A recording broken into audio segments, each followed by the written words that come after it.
Now, during his rallies today, Raila Odinga is laughing out loudly at William Samoei Ruto's presidential debate, which happened yesterday.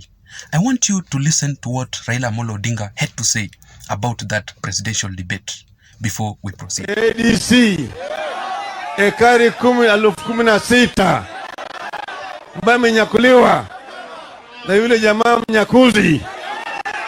Jana alikuwa yana kanusha. Kwa sababu nilikataa kwenda kuongea na yeye. Sasa mimi siwezi kwenda kuongea na kufanya debate na mwizi.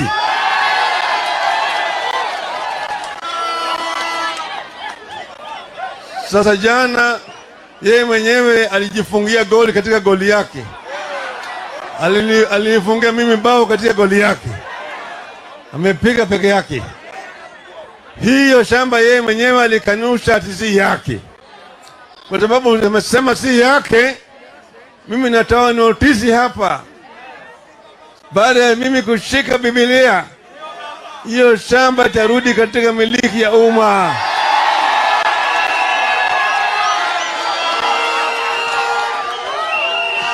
Ili nasilie manake yeye mwenyewe tayari alisema. So Raila Odinga did not participate in that presidential debate simply because he said that he cannot stand on the same podium with William Samoei Ruto, who is a thief. On the other side, when William Samoei Ruto was asked on that debate why Raila Odinga did not attend that debate, this is what he had to say. President, and this is with regards to leadership and integrity. Your opponent, who did not turn up tonight, said he could not come to this debate because he did not want to face a man who has no regard for ethics, public morals, or shame. How do you respond to that? Do you sincerely believe that that is the reason why he's not here? I don't think so. I don't think so. My competitor is not here because he doesn't have a plan. He doesn't have an agenda. He cannot articulate anything to the people of Kenya. That's why he's not here. Secondly, my competitor is not here because he doesn't want to answer difficult questions.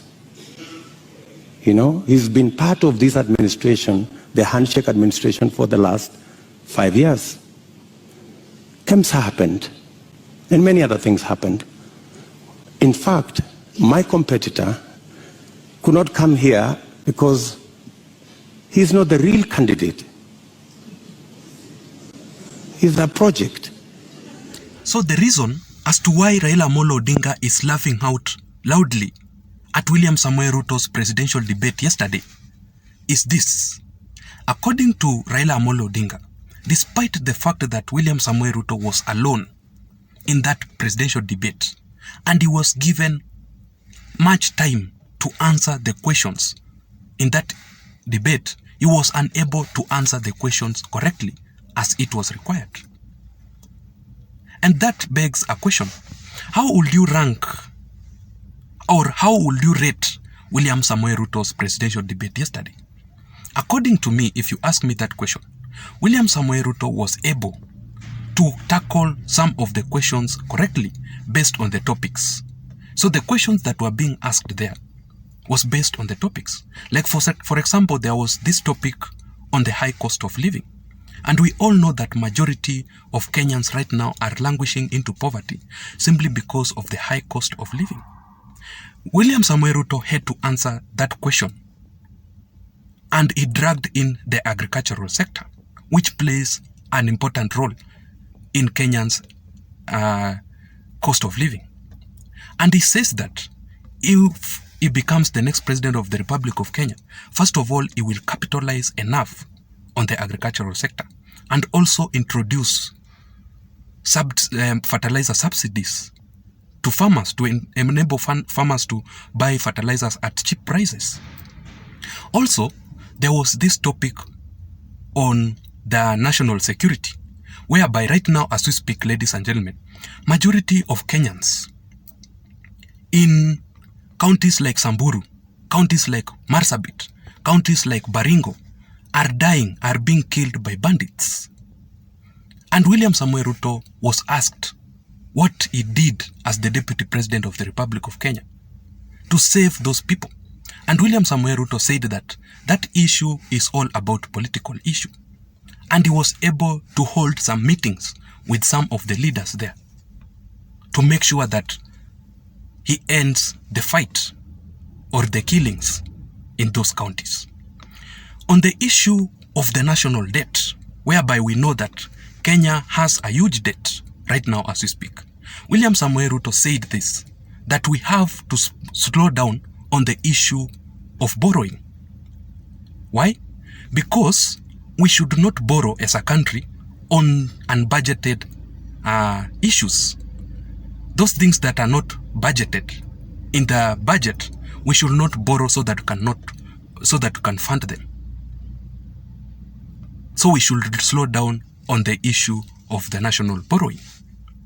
Also, he was asked on the question about Aror and Kimwarer dams, whereby Aror and Kimwarer project was unable to be finished. Why? Because there is issue of corruption. And his name was dragged in Aror and Kimwarer project. But according to William Samoei Ruto, those who were in that project, or people who were corrupt, or money was not stolen during that project. Another question which he was asked was about the Aror and Kimwarer dams, whereby we all know that the project of Aror and Kimwarer was unable to be completed simply because of corruption, and that money was stolen. And William Samoei Ruto's name was dragged in that project.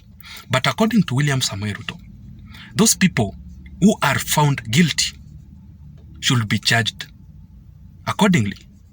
And therefore, he promises that the Aror and Kimwarer dams will proceed if he becomes the next president of the Republic of Kenya. Also, on the issue of governance, which consists of the judiciary, the executive, and all those independent institutions. And according to William Samoei Ruto, if he becomes the next president of the Republic of Kenya, he will be able to fund enough fund to the independent institutions. Also, of course, he was asked about the integrity issues and all those corruption allegations, and he was able to tackle them well. I don't know what you think. How can you rate William Samoei Ruto's interview yesterday during the debate? Let me hear your thoughts on the comment section below, and please support me by subscribing to my YouTube channel. Give this video a thumbs up so that YouTube can recommend my channel to reach out to other people. To my subscribers, thank you so much. To my loyal viewers, I'm here because of you, and I'm not taking that for granted. See you in the next video, guys. Thank you so much.